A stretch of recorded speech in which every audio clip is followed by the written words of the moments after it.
We'll start with the prayers. Om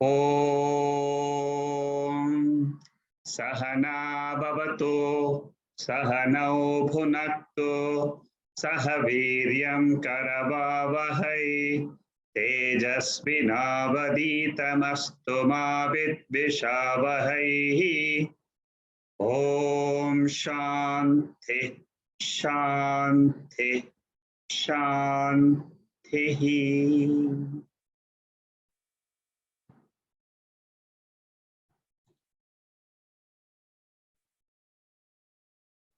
Today we continue our revision of Chapter 3 of Panchadasi, a very profound work by Swami Vidyaranya.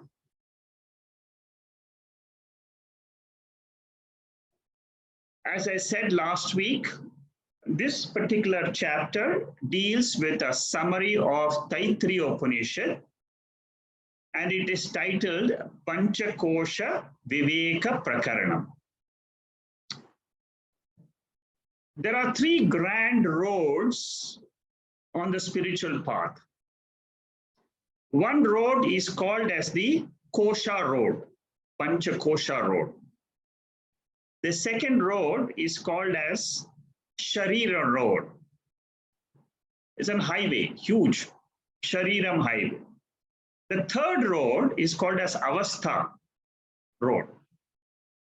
In Tattva Bodha, it was mentioned that these are the three roads for us to travel in order to understand who am I.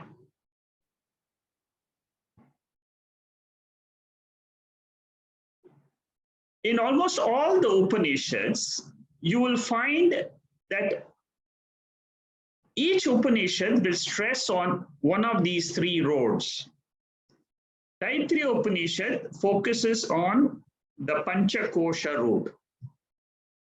Mandukya Upanishad focuses on the Avastha road. Vedantic Upanishad goes through the Shariram road. And also Keno Upanishad goes through the Shariram road. As a student of Vedanta, when I listen to the Upanishads, I will find that some of these Upanishads are in tune with my thinking. And I will like to go again and again to those Upanishads. Many students of Upanishads, they come back to me and say, I want to do Mandukya again. I have done it 10 times, but I want to do it the 11th time. It's so beautiful. Some people tell me, I love Keno Upanishad. It's such a small, sweet Upanishad. Some say, I like Kaivalya Upanishad. Some say, I like Taittiriya Upanishad. So according to our tendencies, according to our human nature, the mind's inclinations, each one of us has a fond Upanishad, something which he loves, and something which strikes his intellect immediately and says, oh, this is the text which I love.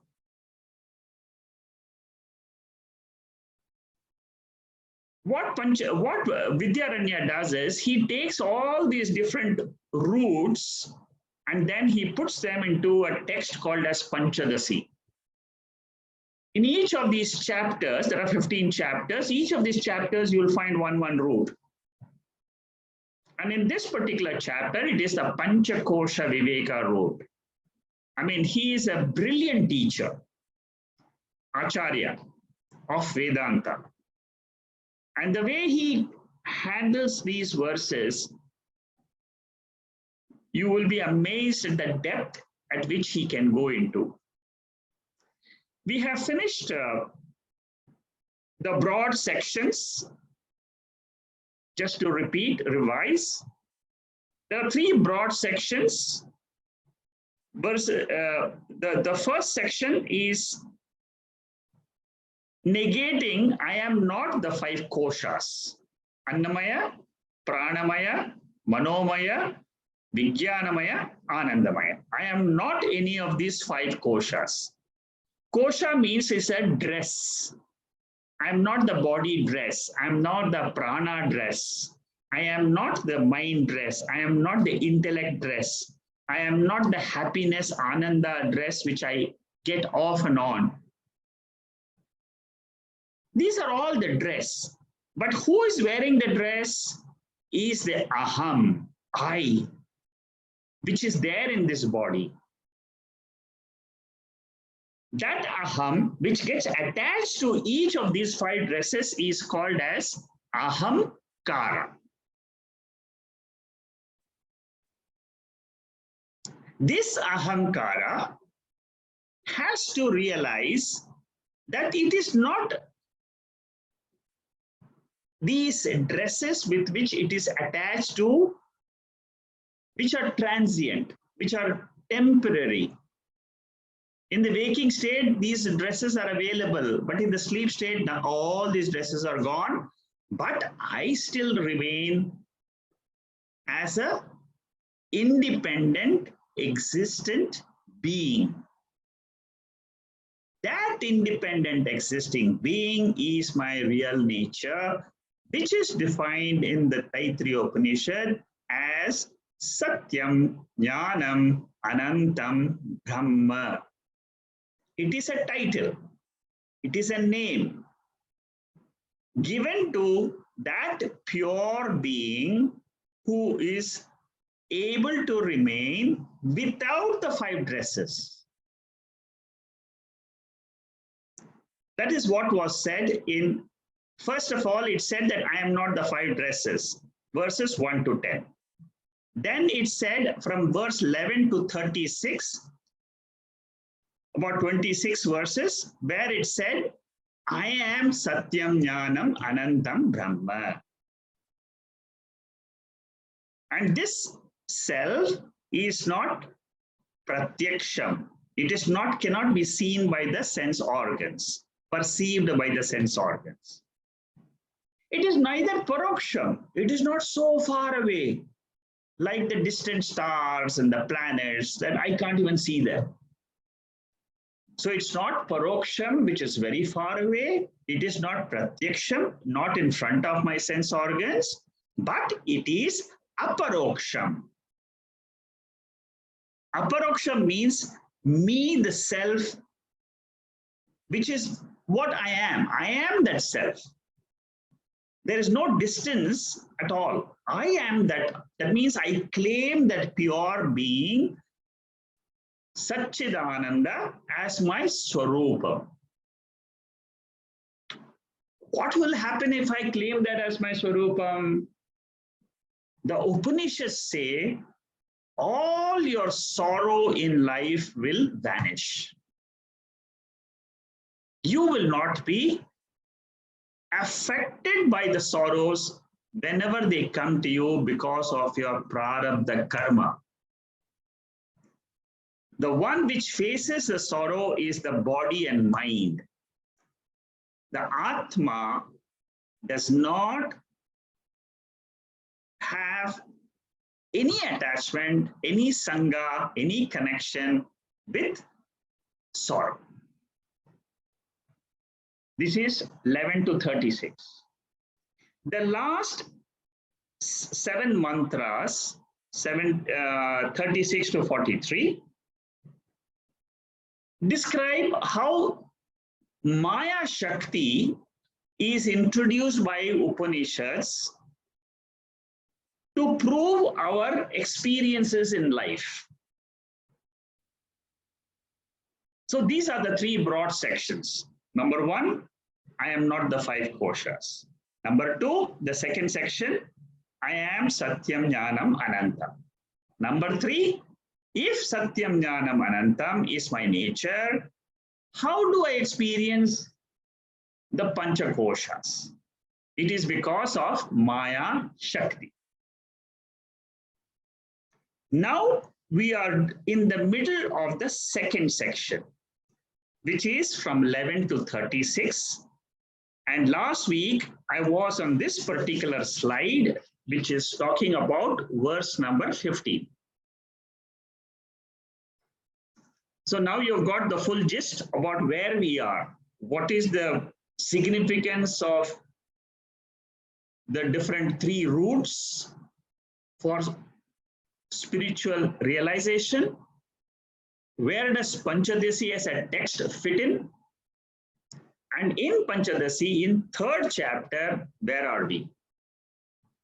In the 15th verse, this is a revision summary. It is, we have finished the entire text. We are just running through these so that we can remember quickly each of these points, so that in our mind we are able to get a bird's eye view of the chapter. Like suppose somebody has done the 18 chapters of the Gita, which is what I have done previously with this group. And before the 18 chapters, I gave one full talk on all the 18 chapters, a bird's eye view. And in the end also, I took the same topic, a bird's eye view of 18 chapters, so that our study is not only in the books and the CD and the on the cloud, but it is in my memory. It is in my own heart. I am Satchidananda Swarupa. That is the ultimate teaching. In verse number 15, it said that when you negate the Pancha Koshas, normally an intellect will say there is nothing after that. But Vedanta says the experiencer consciousness, Chaitanyam, which is the light which is seeing the entire world, that remains. Because the world is jadam by nature. It is not sentient. The body is jadam. The Pancha Bhutas are jadam. But there has to be a sentient seer, hearer. The power of seeing, the power of listening, touching, feeling, thinking, walking, all is a power. And there has to be an owner of that power, which is called as the satyam, jnanam, anantam. It is called, in short, it is called Brahman. So this Brahman is an experiencer which stands alone without any object of experience. This is what we should understand. Many people say that I don't see Atma. When in my meditation, I can't see Atma. Because that light, you can only see if there's an object. But if I am the subject, consciousness, without any object, what will I see? Nothing. So that nothingness is basically the seer, the consciousness principle. That is how Vidyaranya describes Chaitanya. And what is the nature of this consciousness? Suppose I say, okay, in my sleep state, I don't experience anything. I cannot have a transaction with the world in sleep state, yeah? And the world cannot have transaction with me in the sleep state, both ways. But I am there as what? I am there as pure consciousness, pure existence, pure bliss. And that is self-shining. It exists by itself. It is called as the subject.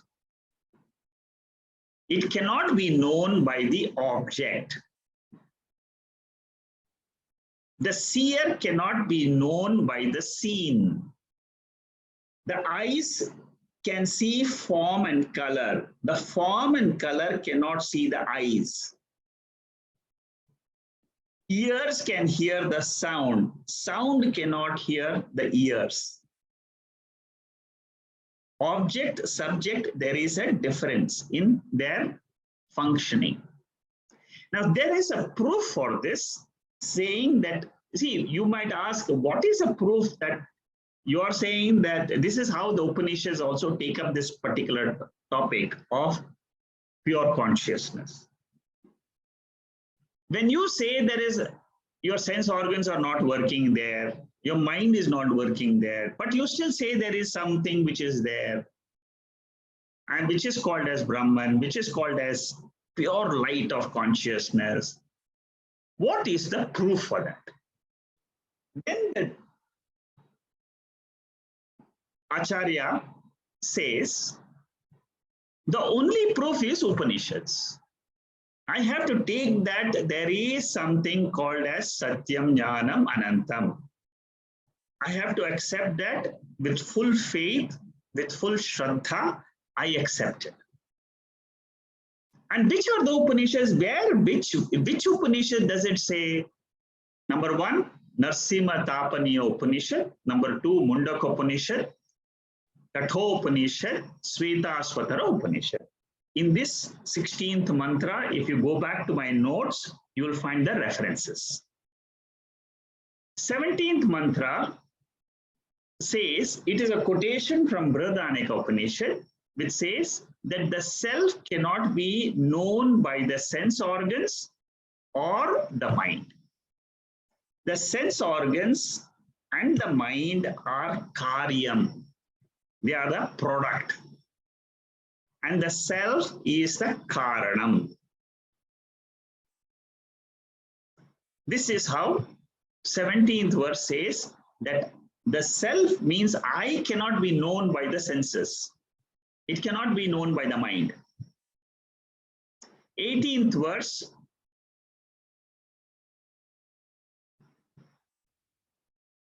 says that consciousness is the proof of known and unknown objects.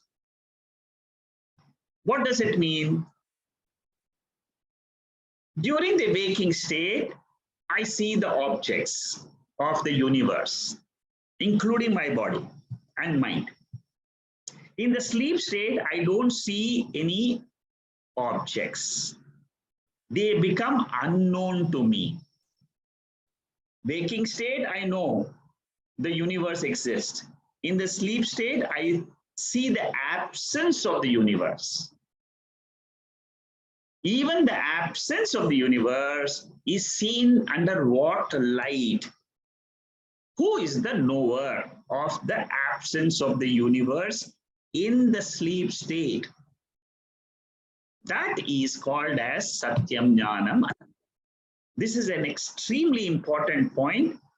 You must, if you don't understand this, you can ask the question again to me in the Q&A session at the end.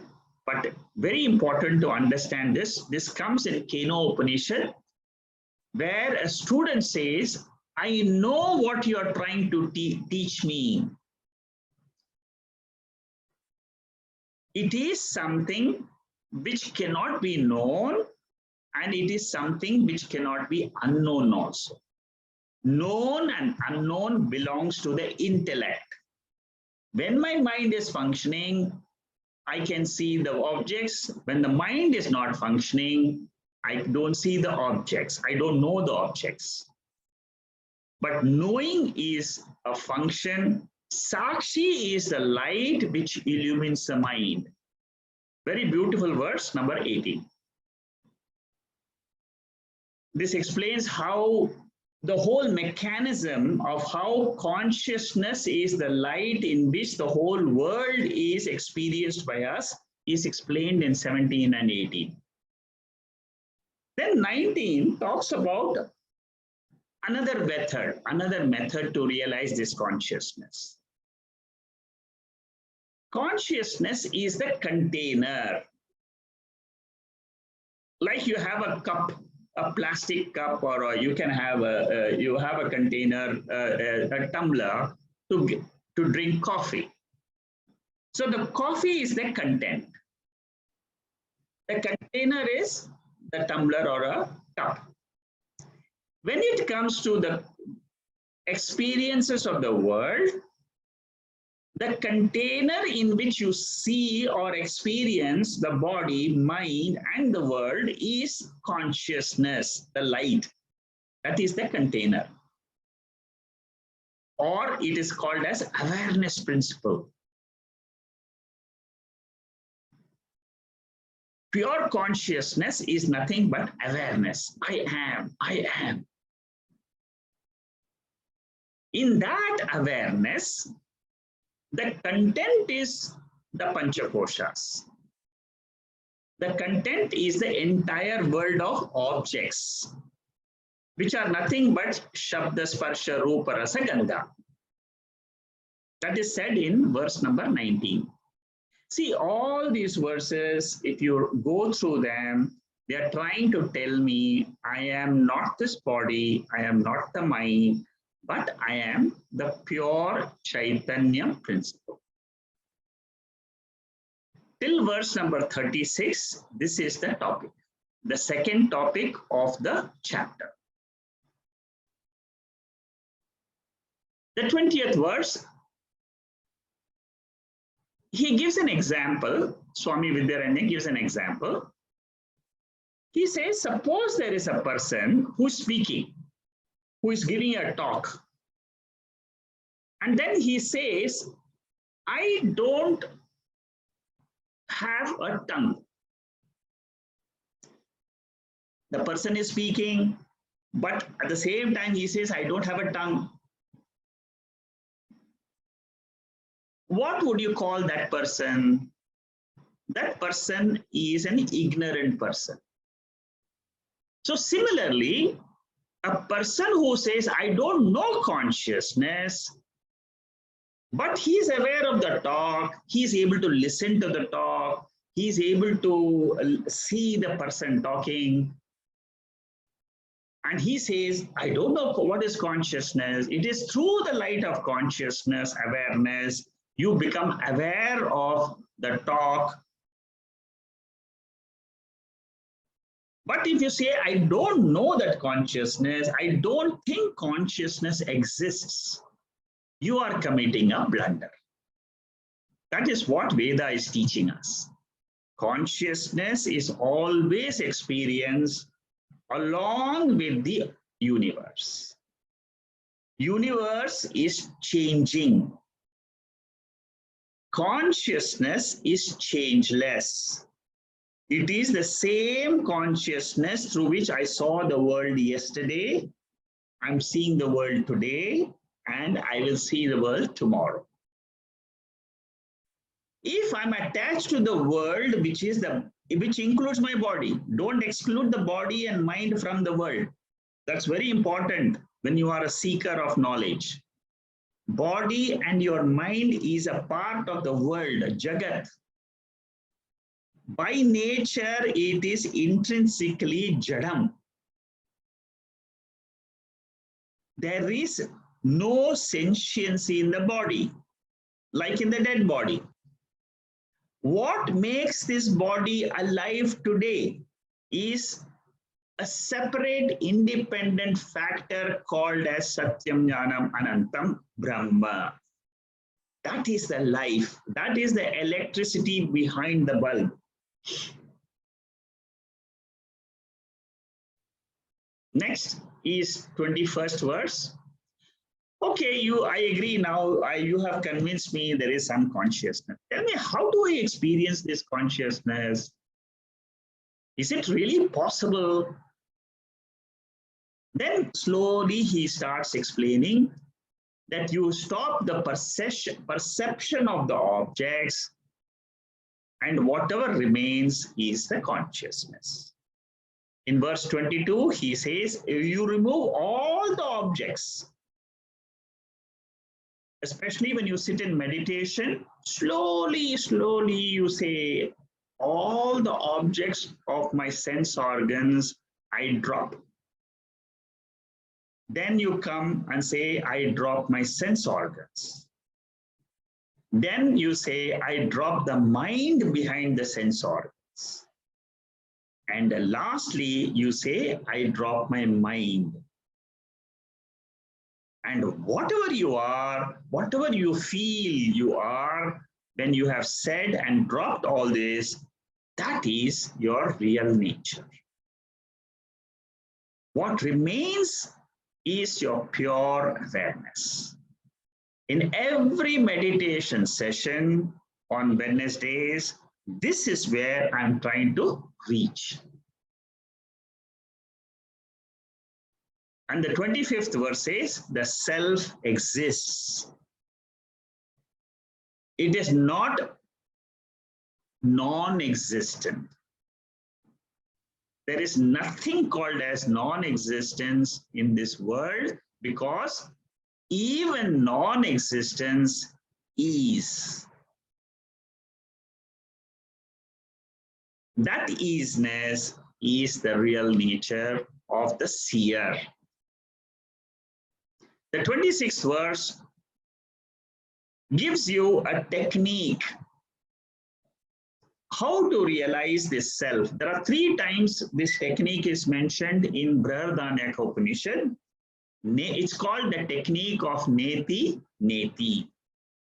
The first neti means not this, which is in front of me, which is pratyaksham. The second neti means it is not this, not that, which is paroksham, which is far away. Compare it to the body and mind, which is pratyaksham. The stars, the planets, the moon, all that is paroksham. What about the self? It is neither paroksham, it is neither pratyaksham. Whatever you feel is the remainder, is the self. It is not aksha vishaya, 27th verse. That is why we say it is not pratyaksham. Aksha, prati aksha. Prati aksha means in front of the eyes. So it is not pratyaksham, it is not aksha vishaya. Aksha vishaya also means it is not an object of the eyes, not object. It is just one of the representative. It represents all the 5 sense objects. Not in front of the ears, not in front of the skin, not in front of the nose, not in front of the tongue. But it is oneself. So if I want to know the self, what should my mind think in the seat of meditation? Aham Brahma Asmi. I am that pure awareness. I am that existence principle, which is revealed to me by Chandogya Upanishad. And that Upanishad says, this existence, it is. It is all pervading principle. Because even a distant star, we say it is. That is my real self. And this satyam, jnanam, anantam, existence, consciousness, bliss, that principle is given the name Brahman, so that I can say Aham Brahma Asmi. Instead of saying Aham Satya Asmi, Aham Chaitanyam Asmi, Aham Ananda Asmi, you coin a word. That is, all 3 put together, it is called as Brahman. And at any time when you are able to say Aham Brahmasmi and claim that pure consciousness without the sense objects, that is self-realization. So beautifully, Vidyaranya has analyzed our real nature, step by step. 43 verses, he takes us along the highway and shows us, this is the way, this is the way, this is the way. Don't despair. Don't give up. Move forward, move forward. See how beautifully he builds up the entire topic. 29th verse, Satyam Brahma. It is always there. So far, we have seen Chaitanyam. First, Vidyaranya takes out of the three words, Satyam, Jnanam, Anantam, till verse number 28, from 12 to 28, he does Jnanam Brahma. Now, from 29 to 34, he takes Satyam Brahma. Satyam means what? Pure existence. Pure existence can be used with any object in the universe at any time. Whenever you experience the universe, existence is, always. This is the changeless part of the universe. What about table, pot, mic, phone, laptop? All these are all called as nama rupa. Can you give an example? Yes. Chandogya Upanishad says all pots are made of clay. At any time, when you say, I am seeing the pot, actually you're seeing clay only. Similarly, when you see the world, you are actually experiencing the easiness in the world. Easiness and nama rupa. Pot is a nama rupa, name and form. What is the essence? Essence is clay. In the case of universe, the essence of the universe is called as Sat principle. That is what is explained from 29 to 34. See, in Chandogya Upanishad, the Upanishad explains this, but Vidyaranya has got a beautiful methodology. That is what is the expertise of this teacher. It's a great teacher. He breaks down the abstract topics for our intellect to assimilate that knowledge. Objective world disappears in sleep and in swoon, that means when you faint, and also in samadhi. In samadhi, what happens? The meditator learns to drop everything and he is witnessing a mind without objects, but he is witnessing the mind. That is what is called as samadhi. Intellect is not projecting an object by itself. Intellect is not perceiving an object from the external world. At that time, the buddhi is samam. It is in equipoise. That mind which is seen by the meditator is called as samadhi. Mind in samadhi. World is not eternally existent, but it is transient. I experience it in my waking state. In the dream state, this world which I experience in the waking, it is not there. For me, don't say it is there for somebody else in America who is asking the question, who am I? I. With reference to that I, the world, waking world, disappears in the sleep state. Absence is witnessed by the consciousness, absence of the waking world, absence of your mother, your father, your children, your business, your bank balance. Everything is absent. Who is seeing that? Who is knowing that? That light which knows that is called as consciousness. That light which knows the absence is called as Brahman. That is 29th verse. The witness can never be absent at any time because it is self-conscious, self-illumining, principle. Always it exists. I am is the experience of everybody in sleep. I am is there, but there are no objects. That is called as awareness without any objects. Pure awareness, objectless awareness, which is my real nature. So at the end of the third chapter, can you easily say now, because I know that is what is consciousness. It's so simple. Each one of you will say, oh, this is so easy to understand. I can easily confirm. Not to everybody else outside, not to others, because they are not exposed to this teaching. If somebody is exposed to this teaching, you can easily tell. For example, people who are listening now, they can talk to each other and say, yes, all of you can say, yes, I understand. I am that pure consciousness.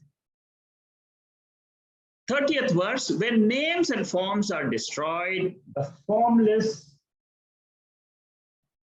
space remains. This is in the Vyavaharika world. Suppose you are able to destroy every object in creation. What will remain? Pure space. When perishable is destroyed, imperishable Brahman remains. Then even that space is destroyed in sleep, not destroyed, it goes to unmanifest condition. In that unmanifest condition, what exists is called as Brahman. 30th verse, yeah? Then 31st verse, there are totally 43 verses.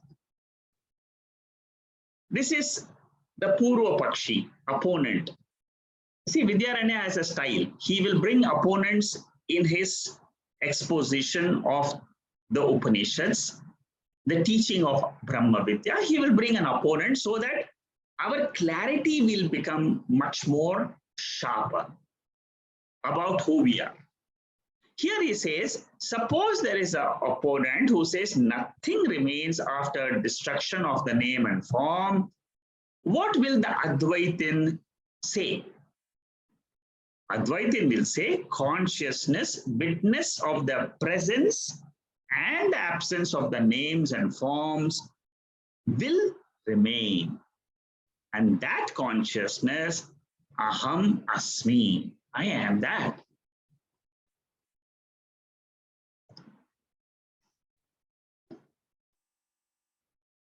So 32nd verse talks about the neti-neti again. Not this anatma. That which remains is called as Atma. The first neti negates Maya, the cause. Maya is also called as Prakriti. The second neti negates unmanifest, which cannot be seen. Effect. Manifest is an creation. The whole creation is a manifest. Manifest means appearance. So the 33rd verse says, this world is negated by not this, not this. But the witness cannot be negated. This is a slight repetition of the earlier portion, but it is done specifically, deliberately to drive the point that consciousness remains. This is a very big bottleneck for many students. 99% of the students of Vedanta have this problem initially. When everything is gone in meditation, I don't see anything. I don't experience anything. It's only nothingness. It is only zero, nothing, absence. Then the teacher will say, yes, but in what light do you see that absence? That is you. Don't miss the seer, experiencer. The experiencer can never be negated. That is 33rd verse. The world can be negated, but not consciousness, the witness. 34th verse says, this self is eternally existed. It is beyond time, beyond space.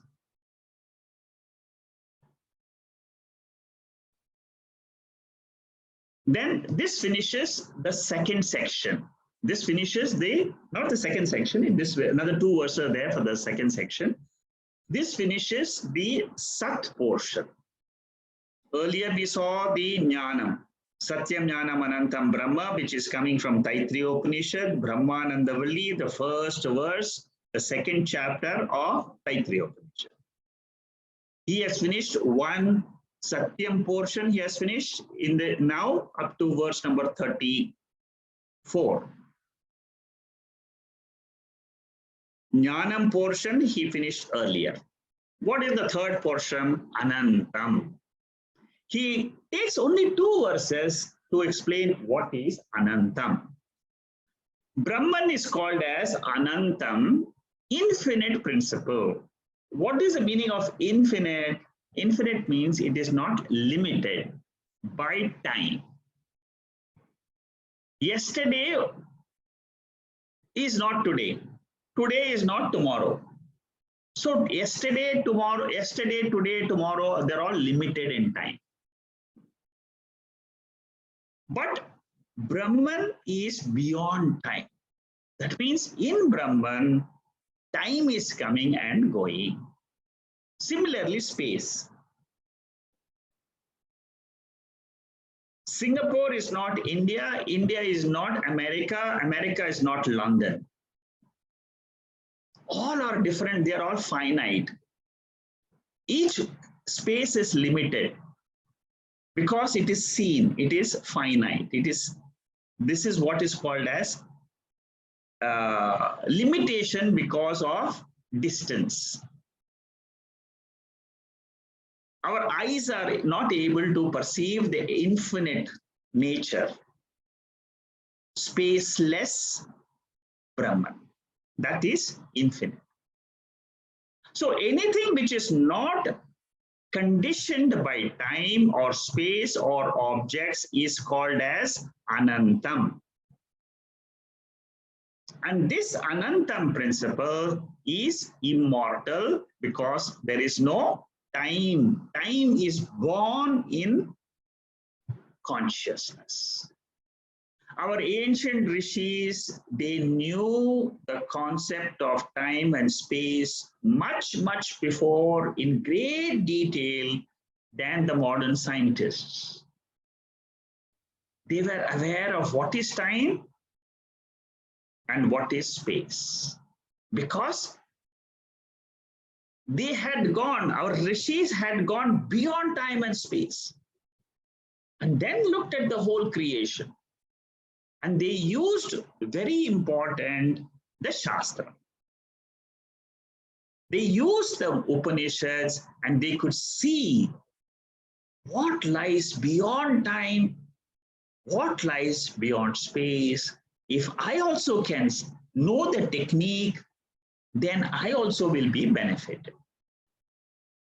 That is what they are learning.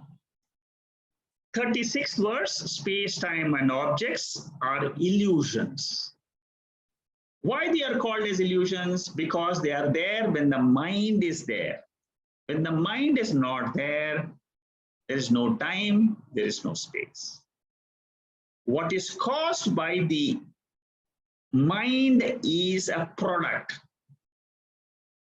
but the cause is the substrate, which is pure consciousness. Brahman is satyam, it is called as adhishtanam. Like for a rope snake, which is an illusion, you need the rope as the adhishtanam, the substrate. Suppose the adhishtanam was not there, can you have a rope snake? Cannot. That is the meaning of this adhishtanam and adhyasa. Adhyasa means illusion. Then we come to the last section. What is the last section? Brahman Chaitanyam in association with the Maya Shakti is Jiva Jagat Ishwara. There is pure Brahman, which can independently exist. Then there is Jagat. Jagat means the world. The Jagat is a upadhi. It is a medium for me to know that pure Brahman. It is a manifest, it manifests consciousness. The world manifests consciousness like the moonlight manifests the sunlight. Let's see how Vidyaranya describes this. The 37th verse, it says that Brahman as a reality has got two upadhis. What are the two upadhis? Upadhis means medium of transaction. One is called as Vyashti, which is the Jiva, which has got avidya as its medium of transaction. That means I am a Jiva, I don't know Brahman, therefore this is one of the mediums used by Brahman, used by that pure consciousness. The second one is called as Samashti, total. So in total what happens? It is called as Ishwara. And Ishwara has a upadhi which is called as Maya. Okay, this is a technical portion. Slowly, if you don't understand this, just listen to it. But as you listen more and more the technical side of Vedanta, slowly your mind will get used to understanding this. So basically, you should remember this pure consciousness, which I am in my sleep state, it is now projecting, it is now appearing, seemingly appearing as the Jiva, the experiencer of the body mind, and as the Ishwara, which is the experiencer of the whole universe. This is the model. That pure Brahman is not limited. It is ever free. But the medium, the upadhi is limited. Body, mind will not remain in the same condition all the time. Keeps on changing. So from that pure Brahman's point of view, Jiva and Ishwara are temporarily real, seemingly real. That is what is said in the 37th verse. 38th verse, now this is all the description of the Shakti. Okay, all this 37 onwards, it is Shakti. You see, if your mind doesn't understand means what? It is a Shakti. Your mind cannot understand what is the power. You know, what is that? You have a Shakti to speak. How to describe the Shakti? That is how it is. Brahman has the Shakti to create this entire world, which is called as waking world. Like you have a Shakti to create the dream world. Maya makes Samashti Upadhi Ishwara. It controls the 5 sheaths. There are 2 upadhis. One is Samashti, total. Another is individual. At the individual level, there are 5 koshas and the world. At the Samashti level, it is the total universe.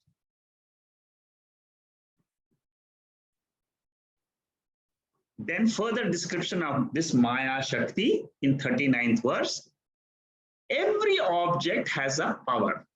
Prithvi, for example, has a power to hold.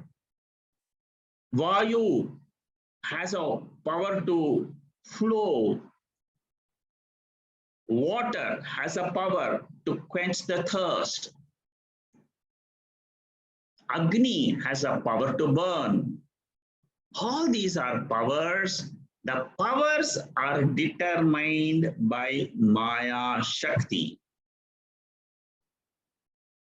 And we have seen when we saw the verse that if there was no Maya Shakti, which is controller, the inner controller of the five elements and the inner controller of all the entire cosmos, if there was no inner controller, there will be chaos in the world. You cannot experience the world as we experience it today if there was no Maya Shakti, if there was no controlling power in the universe. Many people say, what is this Ishwara? What is this God? Can you say, show me God? This is the way to understand God. God cannot be shown because it cannot be seen, perceived by the sense organs. But our intellect can understand. It can infer. If the world is existing, there has to be a creator of the world. If there is a creator, he has to have a Shakti, a power. That power is inferred by me, by this intellect. 40th verse, Maya appears to be conscious. Chit-chaya. Chit-chaya means what? The consciousness in the world, consciousness in the body is like the shadow of that pure consciousness. Ishwara becomes omniscient. He becomes knowledge, all knowledge, or belongs to one Ishwara principle only because of the Shakti of Maya. In Brahman, that pure consciousness existence, there is no creation. And there is no cognition of creation also in Brahman. 41st verse, these are all Maya, description of Maya. That Brahman appearing as the Maya totality is called as Ishwara. That Brahman appearing as an individual Shariram is called as Jiva. So Jiva and Ishwara is just two names given to two upadhis, mediums of transaction. When the medium of transaction is gone, these two upadhis, they merge into what is called as Brahman. Man in relation to his son is called as a father. A woman in front of her daughter, the woman is called as mother. But when the daughter is not there, the mother is motherhood, the mother status is gone, but that individual remains. Similarly, when in my sleep state, when this world is not in front of me, when the body is not in front of me, I am without the body, mind, world. That status is called as the Brahman status.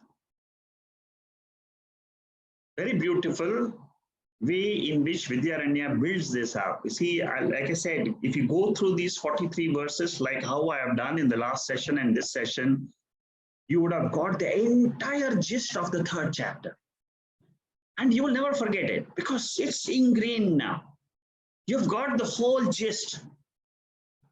The last verse of this chapter is from, he gives a quotation of Mundaka Upanishad and Chandogya Upanishad. The actual verses I have given when I took the verse. What it says is, one who knows Brahman becomes Brahman, because knowledge of Brahman itself is claiming that Brahman. For example, all of you know what is Brahman. Just claim, I am that Brahman, that's it. Knowledge gives liberation. Verse number 29 to 34 is Satyam Brahma. 35 to 36, two verses is Anantam Brahma. So that is how we end the chapter of Vidyaranya's text, Pancha Kosha Viveka. Okay, That is the third chapter. We have finished and we have completed it today. In the next section, I have put some highlights in my notes. I'm not going to go through these highlights because these highlights I have given in my last discussion and today's discussion.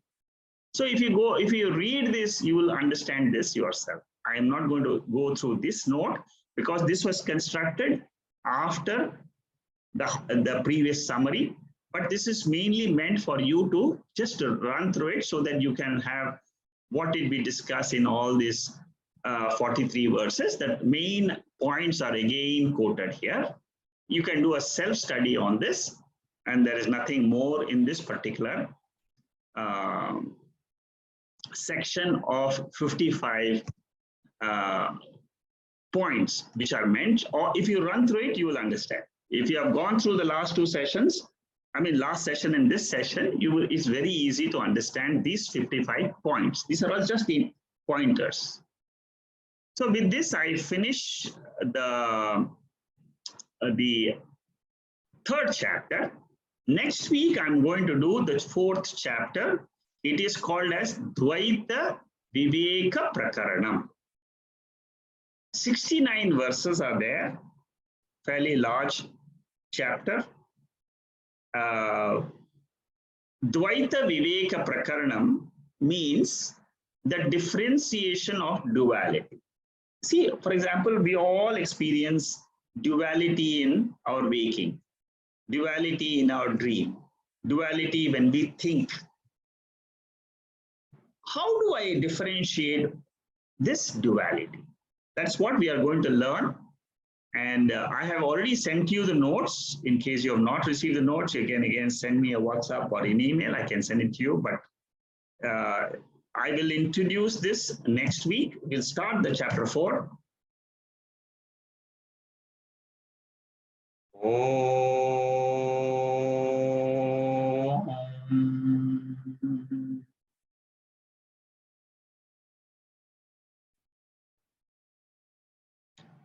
Purnamada Purnamidam Purnat Purnamudachade Purnasya Purnamadhaya Purnameva Vasishyade.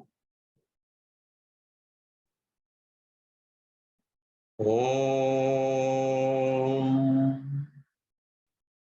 Shanti Shanti Shanti.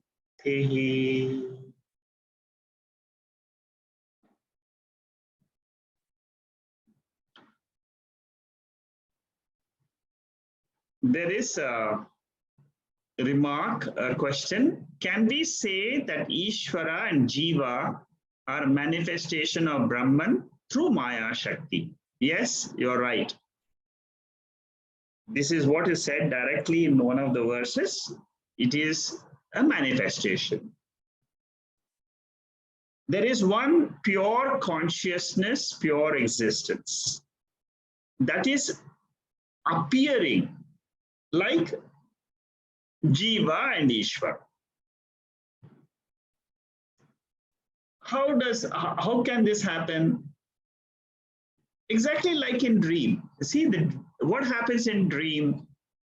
You are the waker. You yourself become the dreamer, like the Jiva dreamer, and you become the world of dream world.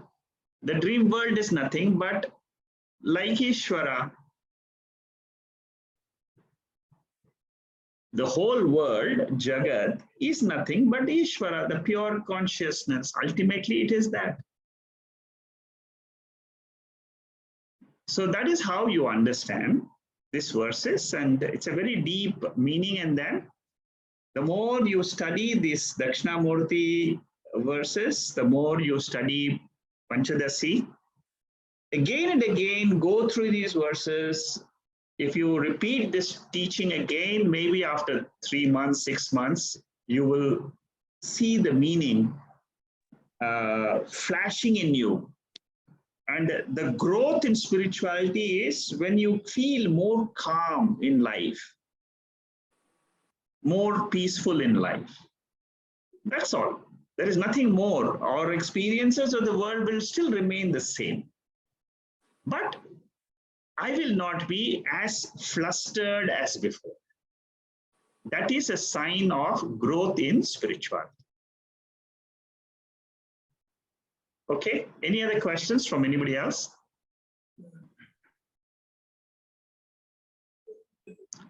Today's meditation, what we had done, this Dakshinamurti third verse, is really amazing actually. Because what it really like, this third chapter, the whole thing, satyam, jnanam, anantam, what we are doing, and this particular verse, like what it really means is like the mind is the interface between the brahman and the world. Correct. So between the Jiva and the Paramatma, this interface, which has full of delusions, and those delusions need to be removed to get the Purnatma. Yes, you're right. You have picked up the essence of what we were teaching today. Very good, Venkatesh. Well done. Yeah. And this whole third chapter, that particular Satyam, Jnanam, Anantam, I'm just trying to get the whole thing. The way Vidyaranya Swami has given so much of emphasis is really amazing. Actually, it's a beautiful verse, and the meditation on this, I feel, this is my personal experience, that this particular Dakshinamurti, some of these verses, once people do meditation, lot of delusions that gets vanish. Yes. Yeah. So at least chanting every day can make a big difference, and doing meditation is amazing actually. Yeah, I'm planning to take almost all the verses one by one now, continuously, like how I did Nirvana Shatkam. I'm planning to do the entire Dakshinamurti meditation verse by verse. Yeah, each verse is because it is representing Mahakavya and so many. Yes, that's correct. Yes, yes. So each can have a number of times of meditation. And I feel so amazing actually. This particular verse is, I mean, if we go little, we have to have that complete feel for this, and I mean, it's really amazing. Can't put in words actually. Correct. You cannot express this in words. The Mahavakya, I see, like Tattvamasi, I have not even touched that so far. Next week I'm going to do Tattvamasi. So, the entire Dakshinamurti, if you are able to meditate on those verses in the way it has to be meditated, you see, that is a direct path to self-realization. You don't need anything else. I in my experience, Nirvana Shatkam, Dakshinamurti Stotram, if you are able to hold on to these two, texts for meditation, they will take you to the depth of your personality. There is no doubt about it. There is nothing else which can replace these two. Yeah. And Vivek Chudamani, there are 10 verses there. Bhavayatmani. That portion of Vivek Chudamani is also a very brilliant text for meditation. Yeah. So anyway, let's see how we can continue this Dakshinamurti Stotra meditations. We have completed one beautiful third chapter. Yes, very lovely chapter. Great knowledge for every one of us. Yes. See, I wanted to introduce Panchadasi to this group. And it is not an easy text. It cannot be picked up by people who are just walking in, but this is an advanced senior group class. So, and I found this text very beautiful. You'll find each chapter, it takes time, but it is very deep. See, Vidyaranya as a teacher, he is very profound, very technical, but he is able to explain to us. You see, that is the beauty. When you do Upanishads, if you don't have this type of opening up the meaning of the Upanishads, then you have not caught the Upanishads properly. You see? Yeah. So these texts are something. That's why the next chapter, which we're going to do, is number 4, chapter 4. It's going to teach us what is my creation and what is Ishwara's creation. How do I differentiate between the two? And it is my creation which is resulting me in samsara, and it is not Ishwara's creation. Ishwara's creation is, if I am able to see it as Ishwara's creation, there is no samsara in it. Samsara is only in my own mind. A very beautiful chapter which will bring this up. 60 odd verses are there, but anyway, we'll do it. Let it take time, doesn't matter. That's nice. Yeah. Anybody else has any other questions? Yes, Arun? Yeah, sorry, I'm driving, so I can't put on my video. So one thing which you mentioned in the session before the meditation was that the experiencer of nothingness, that is Brahman. Yes. That is the self. That is a self. See, the nothingness, if you can identify in you that experiencer of nothingness in the sleep state, in the waking state, you try to bring that up. There is one sakshi principle which is there in the sleep state. It has not changed at all. It never changed since creation. Before creation also, that sakshi was sakshi.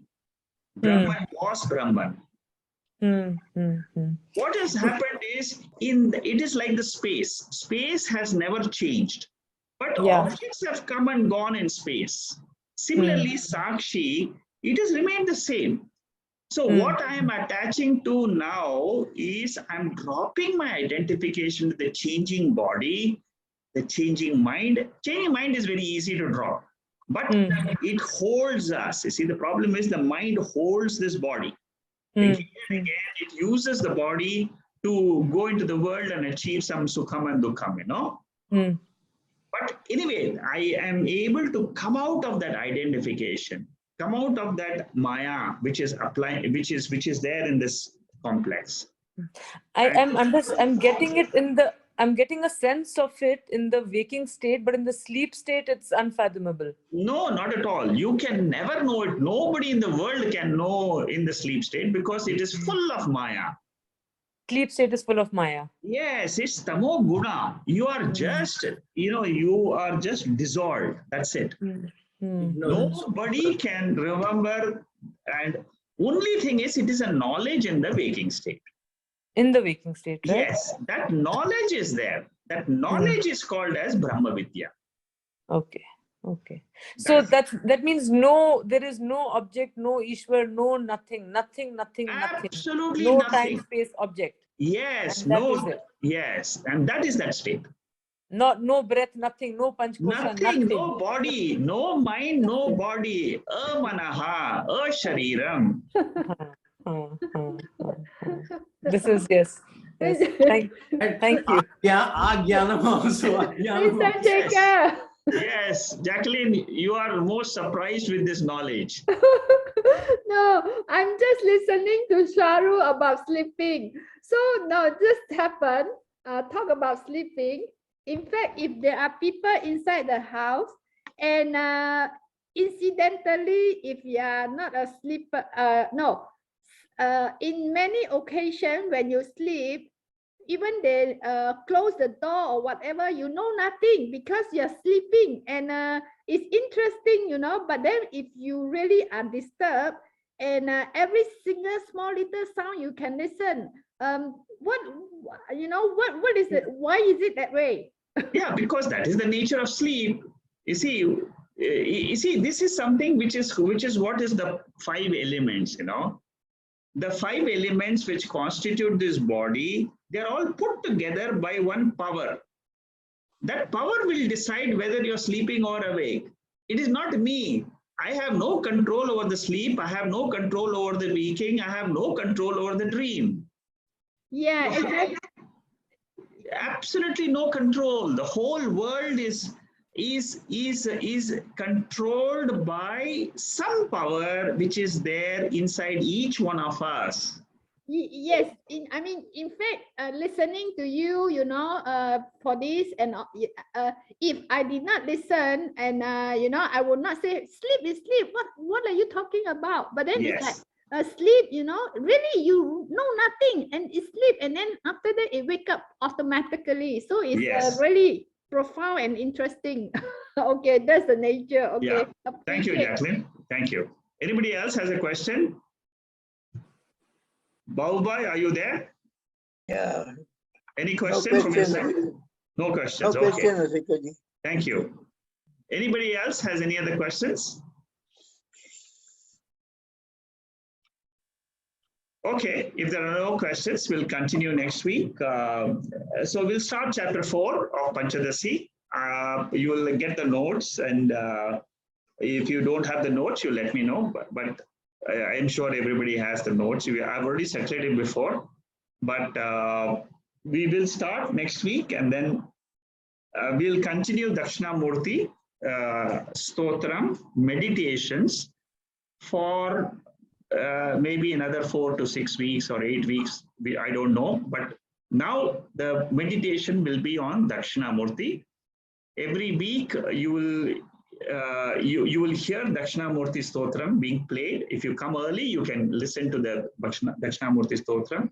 If you want to learn Dakshinamurti Stotram by heart or just hear them, you can always get this. I can send it to you. The recording of the Stotram, you can also use it for listening to the Stotram, and if you can by heart it, nothing like it. But it is very difficult. Give it a try, but it can be used. You see, the thing is, it is very powerful. Dakshinamurti Stotram and Nirvana Shatkam, if you can meditate on these verses, there is no other substitute. Okay, thank you, Sumana. I understood this summary was helpful. It was good. And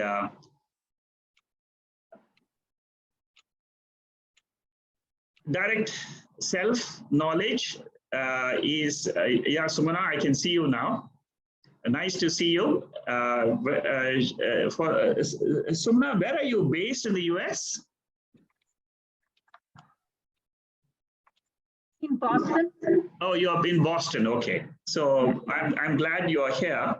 Bharat is living in London. He's also attending this. I know all these people. I don't know how you are able to get up so early and then attend these talks. It's amazing. Okay. That's right time, 6:30 a.m. So it's perfect. Yeah. Okay. Thank you very much. And you enjoy your day, and we'll see you next week. Thank you. Thank you. Thank you. Hari Om. Thank you. Hari Om. Thank you. Hari Om. Hari Om. Hari Om. Hari Om. Thank you. Hari Om. Hari Om. Hari Om.